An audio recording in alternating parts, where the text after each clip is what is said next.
Nies twajba f'artijiet ħżiena. Hekk huma s-soldati, pulizija u dawk kollha li jservu fix-xogħlijiet tas-servizz. Dan hekk kif ikollhom iħabbtu wiċċhom ma' atroċitajiet kbar li sfurzawhom jagħmlu deċiżjonijiet u jieħdu azzjonijiet kontra qalbhom. Dan hu l-messaġġ li Danilo Levote flimkien ma' sħabu fl-assoċjazzjoni Good Guys in Badlands qed jippruvaw iwasslu.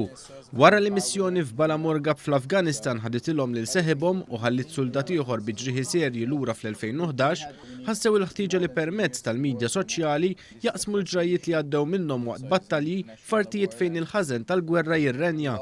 Danilo Levote li serva l-10 snin fil-Forzi Speċjali Taljani spjega ma' News kif fil-waqt li s-soldat saħansitra jkollu joqtol lin-nies fil-gwerra dan ma jkunx tort tiegħu iżda tort taċ-ċirkostanzi li jkollu jaħdem fihom. Try to explain to the people, to the civilian people, the people who doesn't know what we do exactly over there, so that we are not bad guys, but we are good guys, and we have to do something that we don't want to do or we need to do.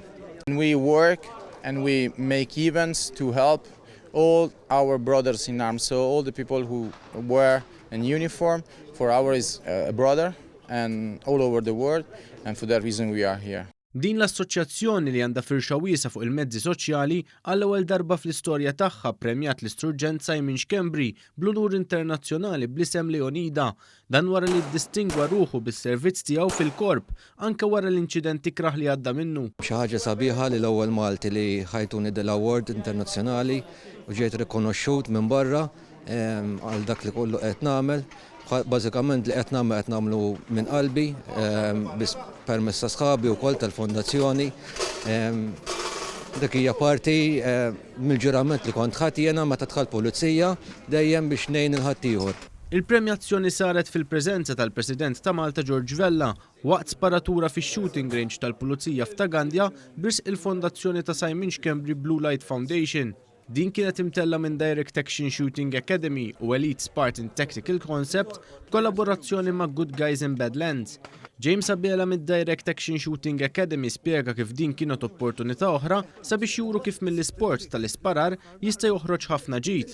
Dan għalkemm fadal stigma li tappan dan l-isport. Aħna dejjem ngħidu li mhux l-arma hija l-ħażin, huwa l-persuna l-ħażin. Jekk bniedem irid jagħmel xi ħaġa ħażina m'hemmx għalfejn ikollu arma tan-nar. Jista' jkollu affarijiet oħra kif rajna internazzjonalment hemm min uża trakk biex jagħmel xi ħaġa ħażina. Fil-fatt f'pajjiżna kull min jipprattika dan l-isport u għandu armi tan-nar irid ikollu liċenzja u l-armi rreġistrati skont il-liġi.